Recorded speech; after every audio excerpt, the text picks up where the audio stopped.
Bem-vindos, leitores e leitoras do YouTube, aqui neste meu mundinho literário. E aqui temos os 5 livros que eu tinha colocado na meta para ler nesse mês passado, mês de março, e que eu li, né? Vou falar aqui para vocês sobre eles, mas eu li também um conto digital e li outro livrinho ali bem pequenininho que eu ganhei e aí eu li no mesmo dia, foi muito rapidinho. Então eu vou começar a falar para vocês logo do primeiro que eu li no mês, que foi Casada até Quarta, de Catherine Bybee. Esse é um romance contemporâneo com narrador onisciente e aqui tem algumas cenas hot, mas é mais aquelas cenas romantizadas, mais fofinhas, descritas de forma menos explícita, sabe? Do jeitinho que eu gosto, no ponto certo, nada exagerado. E aqui temos Blake, rico, charmoso, playboy e filho de um falecido duque, que precisa se casar o mais rápido possível, a fim de conseguir tomar posse da fortuna e do título de duque deixados pelo pai. O pai dele deixou no testamento que Blake teria que estar casado antes dos 36 anos de idade. Mas acontece que o Blake já está mais ou menos ali completando aquela idade e ainda não se quer ver preso a ninguém. Por isso, aos 35 anos, ele vai à procura de uma agência de casamento, procurar, né, alguma mulher que esteja ali muito louca por alguns milhões, a ponto de querer fechar um contrato de casamento por 1 ano com o Blake, sem envolver sentimentos nem relações sexuais. Mas a coisa toda acontece quando o Blake conhece a dona da agência, que é a Samantha, uma mulher jovem, muito bonita, confiante e centrada nos negócios. Ela então apresenta arquivos de 3 mulheres para o Blake conhecer, mas ele tá mais interessado na própria Samantha, né? Então ali, investigando a vida dela, ele acaba descobrindo que ela tem uma vida bem difícil, precisa gastar um dinheirão todo ano para manter a irmã bem cuidada em uma clínica de reabilitação, uma clínica ali que cuida de pessoas em situações especiais, porque a irmã dela teve um AVC quando tentou se matar. E isso aí vai ser explicado da história, né? Então cuidado, porque pode ter alguns pequenos gatilhos também. Só que claro que não foca nisso, esse é um romance realmente bem levezinho. E aí, voltando, como o Blake vê que ela precisa de muito dinheiro, né? Acaba oferecendo o contrato de casamento para ela. E a Samantha, obviamente, sem ter nada a perder, aceita. Depois daí, tudo acontece muito rápido, a história vai girando sem parar, vai se desenvolvendo perfeitamente bem, mas claro que é de uma forma sutil e muito bem descrita. E mais pra frente a gente vai ver que o Blake, na verdade, é o homem fictício mais perfeito da ficção. Gentil, carinhoso, cuidadoso, resolve os próprios babados e ainda trata a Samantha super bem desde o início. Inclusive, a relação deles acontece de forma muito harmoniosa e amigável. A Samantha também se mostra uma protagonista muito fácil de lidar, legal, que apesar de ter uma ou outra insegurança, também é muito inteligente, atenta, é forte. E aqui eu já quero parabenizar a autora, Catherine, por ter conseguido criar personalidades fortes e todo tipo de cena possível aqui em tão poucas páginas. Porque veja, é um livro muito curtinho e aí eu fico impressionada com isso e mais impressionada ainda porque aqui também acontecem algumas reviravoltas maravilhosas. Então é toda uma história de vida, né, que a autora conseguiu criar em tão poucas páginas. É um livro que eu li muito, muito rápido. E aí a história dá uma avançada, minha gente, com altos acontecimentos. E eu amei por ela ter seguido um objetivo, porque geralmente os romances enrolam muito em algumas descrições e cenas desnecessárias, né? Aqui não temos esse problema, foi o que eu mais gostei. Então esse é um romance realmente para relaxar, não para passar uns 7 dias sofrendo. Por isso eu acabei dando 4,5 estrelas para ele lá no Scooby. Leiam, tenho certeza que vocês não vão se arrepender, e eu fiquei muito contente, muito aliviada por ter gostado desse livro, porque eu tenho mais 6 ali, da mesma autora, da mesma série, com o mesmo tema, né, de casamento, então fico muito feliz por ter gostado, sinto que vou gostar bastante dos outros, porque a escrita da autora é show, ela é muito talentosa. Agora, minha gente, deixa eu mostrar pra vocês aqui os livrinhos que eu ganhei, porque aí eu já falo logo do livrinho curto que eu li, sabe? Muito, muito fofo. E aí eu ganhei aqui esses 5 livrinhos, todo pequenininhos, tá vendo? Foi de uma amiga muito especial. E eu vou começar pelos outros primeiro, depois por último eu mostro o que eu li. Eu ganhei esse livrinho aqui do Padre Fábio de Mello, que é Amigo. Somos muito, mesmo sendo 2. E é muito interessante, tá? A edição, gostei bastante. Olha, muito pouca coisa para ler, é mais umas frasezinhas assim, e tem umas imagens sempre com crianças. Nessa edição é assim, sabe?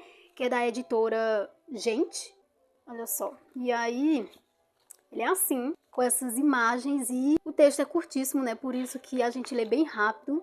Ai, gente, tem umas imagens muito fofas. Eu ainda não folheei esse livro, né? Porque eu ainda não li. Então eu gosto de folhear assim pra ver tudo, todas as imagens, só quando eu vou ler.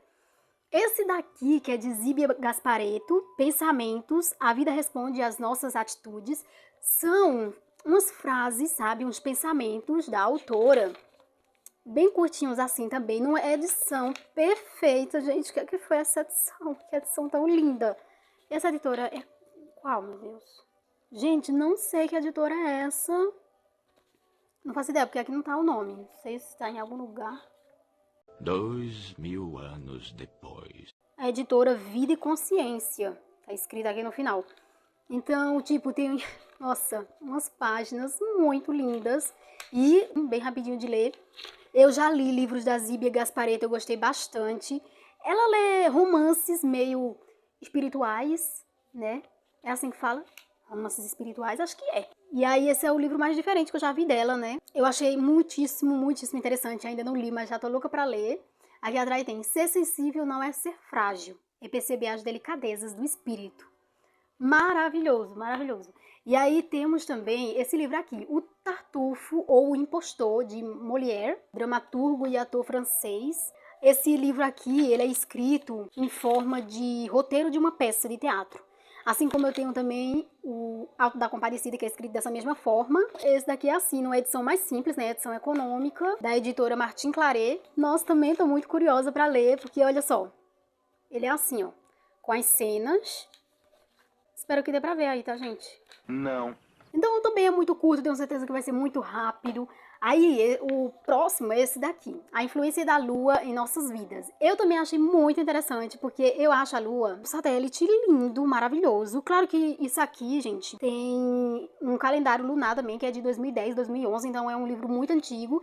Mas o que me interessou mesmo, que vai estar contando aqui sobre a Lua, sobre as origens, sobre eclipse solar, coisas do sistema solar. E como eu não entendo muito sobre isso, mas sempre quis saber mais, principalmente da Lua, que eu acho, nossa, uma coisa perfeita, né? Então eu tenho certeza que eu vou gostar muito. Aí tem, ó, a influência da Lua. Falando sobre a saúde, sobre o humor. Tem também, ó, sobre astrologia, né? Coisa de mapa astral, de signos. Essa é de Maripini, ou Maripini. Sei não. E por último, então, temos esse daqui, que é da mesma edição daquele do Padre Fábio de Mello, da editora Gente. Esse daqui é de Anderson Cavalcante. E ele é Meu Jeito de Dizer Que Te Amo. Então, ele também é da mesma forma. Peraí que ele tá bem velhinho, tá? As folhas estão soltas aqui. Deixa eu abrir aqui. Capricharam nessa edição, viu? Ai, tá tudo solto. Olha só. Também tem imagens de crianças, sabe? Falando sobre formas que a gente tem de dizer que ama uma pessoa sem realmente precisar dizer eu te amo. Outras formas de você dizer, falar sobre os seus sentimentos, sabe? Lindo, é muito lindo para quem tem namorado, né? Namorada, idade presente, eu acho que fica muito fofo. Mas eu achei fofo, gente, os textinhos, ó, super pequenininhos aqui. E as imagens perfeitas. Um dia depois que eu ganhei, que eu li esse livro, eu postei lá no Instagram, né, mostrando, falando o que eu tinha achado e tal. Então se você não me segue no Instagram, segue que você vai acompanhar algumas coisas minhas por lá também, tá bom? Eu posto bastante lá sobre livros. Tenho certeza que vocês podem gostar. Então foi isso, né? Bem rapidinho aqui o livrinho que eu li, não tem muito o que falar, é realmente só declarações. São tipos de declarações para a pessoa amada, sem realmente precisar dizer eu te amo, usando outras palavras e até gestos e atitudes que você pode usar para dizer que ama uma pessoa. Ai, gente, linda, eu amei tanto ganhar esses livros, muito, muito, muito mesmo.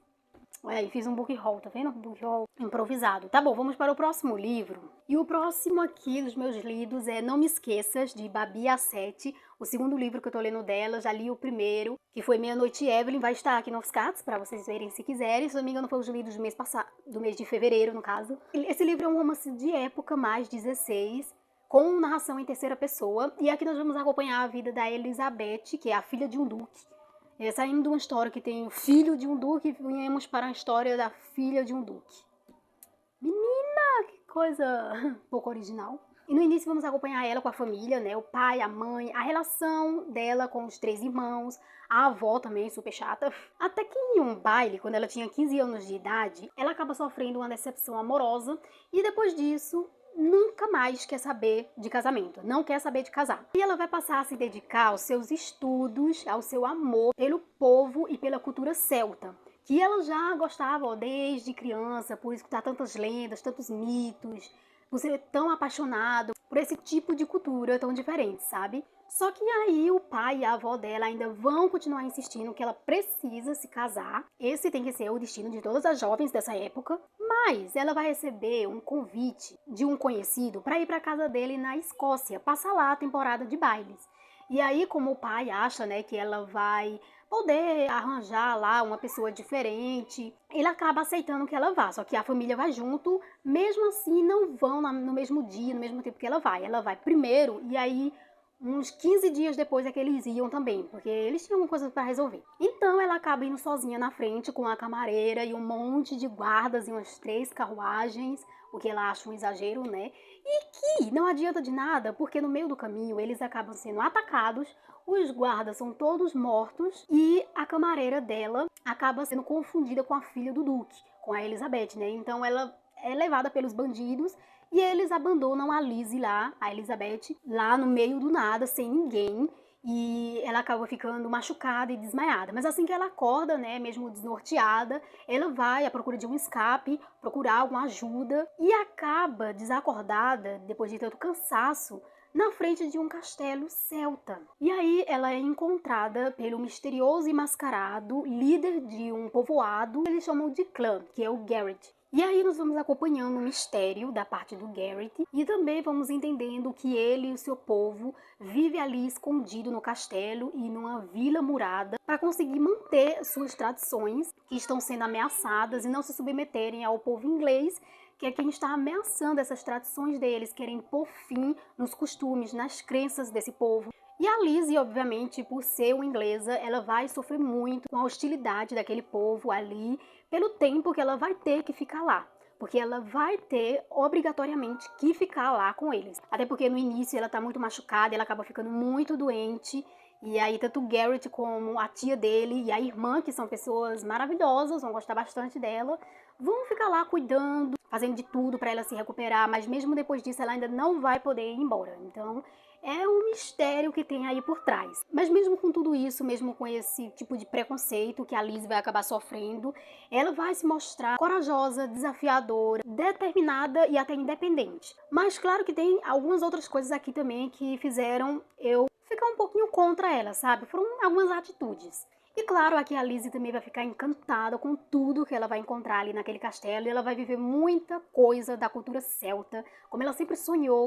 E a relação dela com o Garrett vai ser muito como cão e gato. Eles são muito orgulhosos e brigam e discutem bastante, mas também ao mesmo tempo, em alguns momentos, eles vão se dar bem, vão conversar, vão conviver. E também, claro, né, gente, vai ter cenas românticas entre eles. Mas eu achei um slow burn, como fala, né, que é uma enrolada ali na relação dos protagonistas. Eu achei sim que a autora se prolongou demais ali no relacionamento deles, no entendimento, em tudo ali que eles estavam passando. Eu achei que esse livro foi grande demais e poderia ter sido menor, poderia ter tirado algumas cenas desnecessárias aqui, mas também vai ter aqui um pequeno toque da Bela e a Fera. Vocês vão entender assim que lerem, tá? Eu não posso explicar isso. Mas então aqui para esse livro eu dei 3 estrelas e meia, pelaquela parte da enrolação, né, que eu achei que foi muito prolongado, não precisava, não necessitava disso. E porque algumas cenas também me desagradaram, algumas coisas dos personagens me desagradaram também, mas mesmo assim é um romance muito bonito, você pode gostar muito. Agora eu posso falar sobre aquele pequeno conto que eu li, que é O Coração Denunciador, O Coração Delator, de Edgar Allan Poe, que foi a indicação de um amigo lá pelo Instagram. E eu li ele, claro que não avaliei profundamente, mas gostei. É um conto de terror, né? E por mais que ele seja bem curtinho, acaba sendo muito angustiante. E pra mim foi um passatempo ali, enquanto eu tava em um momento de espera, eu acabei pegando ele, li muito rapidinho, tipo você lê aí em alguns minutos, em poucos minutos. E nele a gente vai acompanhar a narração pelo personagem, que tá ali tentando convencer o leitor da sua sanidade, mas ao mesmo tempo tá fazendo uma coisa terrível. Então ele tá agindo realmente como se fosse um louco. E as cenas ali do que acontece com a narração dele em primeira pessoa e tal, acaba sendo angustiante. Mas, tipo, é bem curtinho, tá? Não faz medo. Eu tenho certeza que vocês podem gostar também. Esse é o primeiro que eu li dele até agora, mas eu já me interessei e eu espero ter chances de ler outros também. Esse mesmo amigo também me indicou outro conto de terror, que eu acho que é dele também, se eu não tô enganada, só que eu ainda não li. Eu vou pegar pra ler em breve. Então, tá, eu não fiz uma avaliação completa, elaborada, aprofundada desse conto. Eu acabei dando 4 estrelas pra ele lá no Scoob, pelo tanto que eu achei interessante. Agora o próximo que eu quero mostrar pra vocês, meu próximo livro foi Poder, que é o livro 3 da saga Encantadas, de Sarah Pinborough. Esse romance aqui é a releitura da Bela Adormecida, mas que tem também inclusa a participação dos contos A Rapunzel, Chapeuzinho Vermelho e A Bela e a Fera. A escrita é sensacional, 0 defeitos, assim como eu disse dos outros livros. E não temos aqui cenas hot tão explícitas como tem nos outros da série, mas temos alguns momentos obscenos. Então, com certeza, esse romance aqui, que é um romance mais sombrio, como os outros também, não é recomendado para menores de 16 anos. Com narração em terceira pessoa, aqui a gente vai começar com a interação entre um rei e uma rainha, que estão discutindo ali a vida profana do seu filho, o príncipe sem nome, e eles decidem que o príncipe precisa de uma aventura. Por isso, eles arrumam o melhor caçador, também sem nome, do reino, para servir como babá ali para o príncipe e acompanhá-lo nessa aventura. Mesmo que o príncipe não seja burro nem nada, ele é muito medroso. O rei, então, faz ali um tipo de ameaça ao caçador, porque eu percebi. Caçador, inclusive, que é um personagem importante na história. Ele vai ficar com a missão de ter que levar o príncipe para uma aventura e trazê-lo de volta para o reino com vida, senão o pai e toda a aldeia do caçador que iriam sofrer as consequências. E a aventura seria essa, né? Eles teriam que caçar um reino perdido, que eles já tinham ouvido falar, ou para se tornar aliado do reino deles, ou para o rei tomar posse mesmo, algo assim. E o caçador vai ter que aceitar, né, essa missão, ele estava sendo ali ameaçado. E aí, de início, a gente até simpatiza com o príncipe, ele acaba sendo um homem até legal, mas simpatizamos ainda mais com o caçador, que é um homem honesto, humilde, modesto e corajoso, também muito conhecedor da natureza. Então aí, né, depois que os dois se conhecem, eles vão partir rumo ao desconhecido. Vai ser uma longa viagem, mas claro que no livro, né, vai ser resumido em poucas descrições. Mas aí, em um certo momento do caminho, 10 dias depois, eles acabam conhecendo a jovem Petra, que é uma garota que usa ali uma roupa vermelha com capuz e vive com a avó numa cabana. Então, eles ali naquele momento vão salvar a vovozinha de um ataque de lobo. E depois disso é aí que Petra se junta com eles na aventura também, até pelo aconselhamento da própria avó, já que ela era muito ligada a uma mata densa que escondia um mistério e um uivo muito sinistro que por toda a vida atraiu Petra. Então, claro, ela embarca ali com eles e depois de muito sacrifício eles conseguem atravessar aquela parede de floresta e vão descobrir do outro lado um reino todo adormecido e também uma belíssima mulher que está ali também adormecida, claro, com o dedo furado e onde todo o seu sangue está sendo esvaziado. E aí, claro, para eles não permitir que ela morra, o caçador acaba fazendo um curativo no dedo dela. É aí que ela acorda e todo o reino ao redor acorda também. E tudo vai ficar muito feliz. Mas a cada página que você abre depois daí, vai percebendo que nem tudo são flores. Nada é o que você espera, nada é o que você imagina ali. Tem algum mistério, sabe? Uma coisa muito sombria acontecendo ali naquele castelo.